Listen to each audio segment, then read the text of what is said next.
Assalamu alaikum, dear friends and colleagues. We are continuing the topic, the air conditioner is cooling weakly. Dear friends, preparing this video was very difficult for me. Of course, this stems from my own character. When I watch the film Home, I cannot pull myself together for several hours. I also recommend that you watch this film. Just look and see what state we have put our planet in. Because logic says that everything new should be better, safer, and more efficient. But my engineering experience whispers a different truth to me. Because when you look a bit deeper, it is easy to see that we are not on the right path.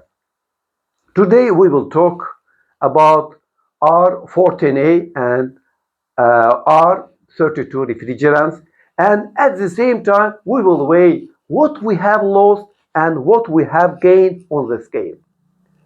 Someone might say that the technician is nostalgic for the years spent with R22. No, it's not about nostalgia. Let's look at the fact. The operating pressure of R410A at a condensation temperature of plus 43 degrees Celsius is 26 bar. The vast majority of currently existing air conditioners operate with R410A refrigerant. This refrigerant has already been in use for over 30 years. As we know, the mixture contains two different gases, 50% R32 and 50% R125. Since R32 is a slow burning gas, non-flammable R125 was added to it to ensure safety. As a result, a completely non-flammable refrigerant mixture was obtained. This is especially important in large systems, VRV, VRF units, because the amount of refrigerant there is dozens of kilograms. That is, the system operates with 20 to 50 kilograms or even more refrigerant. Imagine if that much flammable gas entered a closed space as a result of a gas leak. The result could be catastrophic. To prevent fire, these two gases were combined, and the mixture with higher technical indicators compared to R22 was created. Because the boiling points of the refrigerant in the mixture are very close to each other, the temperature gradient of the resulting gas was only 0.3 Kelvin. This is a perfect indicator. To this day, no other non-flammable refrigerant has been found to replace R410A. Currently, the vast majority of manufactured air conditioners are prepared with R32 refrigerant. As you can see on the screen, the boiling points of these refrigerants are very close to each other. The boiling point of R32 is minus 51.7, and for R410A it is minus 51.6 degrees Celsius. If the boiling points are the same, can these refrigerants replace each other? It should be noted that the latent heat of vaporization for R32 is 290 and 300 kilojoule per kilograms. However, in R410A, this indicator is only 230 kilojoule per kilogram. There is a huge difference between them. It is clear that an air conditioner designed to work with R410A cannot be filled with R32 because this could result in a fire or an explosion. Doing this is strictly forbidden because the unit's data plate explicitly states that it works with R410A. This could cause the death of a human being. Some technicians who have experimented by filling an R410A unit with R32 have observed the device fail after a short time.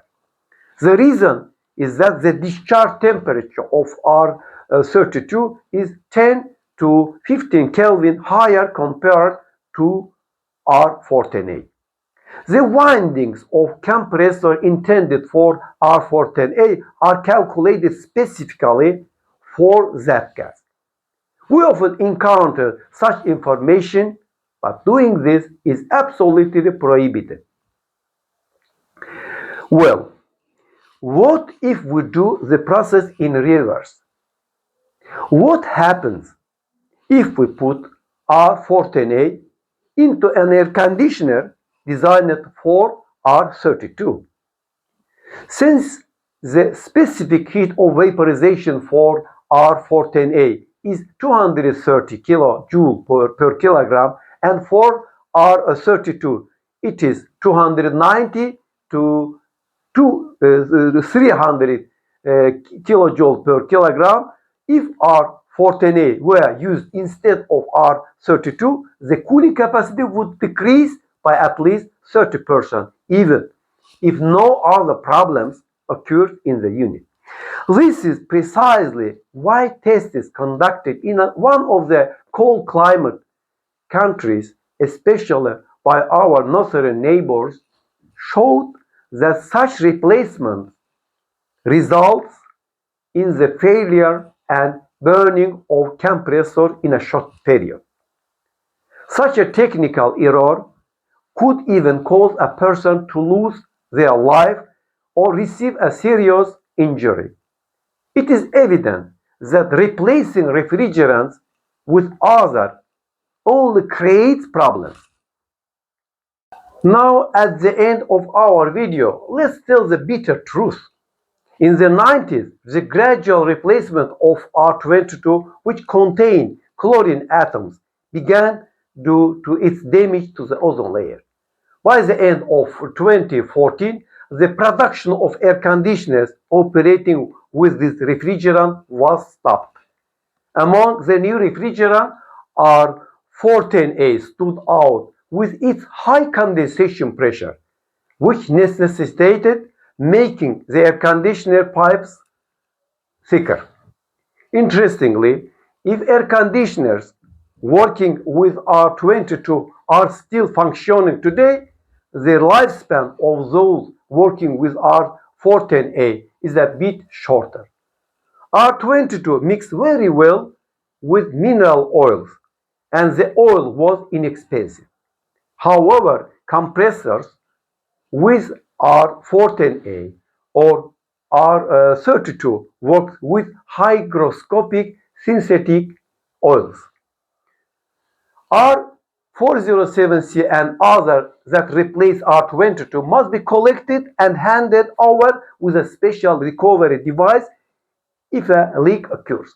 Even if these refrigerants are collected, their reuse is impossible because the composition of the refrigerant changes.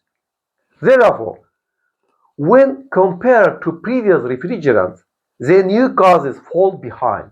One due to high pressure, one due to flammability, and others due to temperature glide.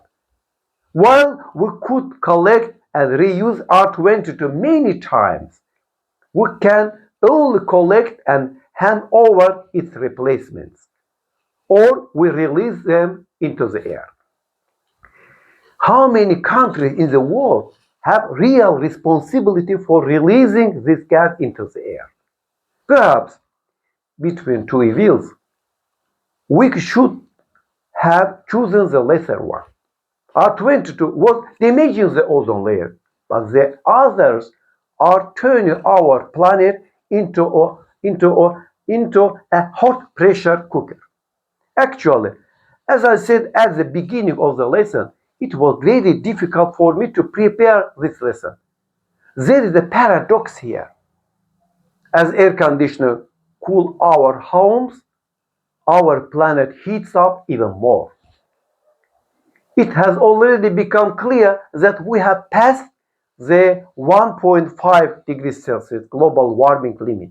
Perhaps even if it is late, should be returned to R22 or perhaps R717 ammonia. Thank you for watching us until the end.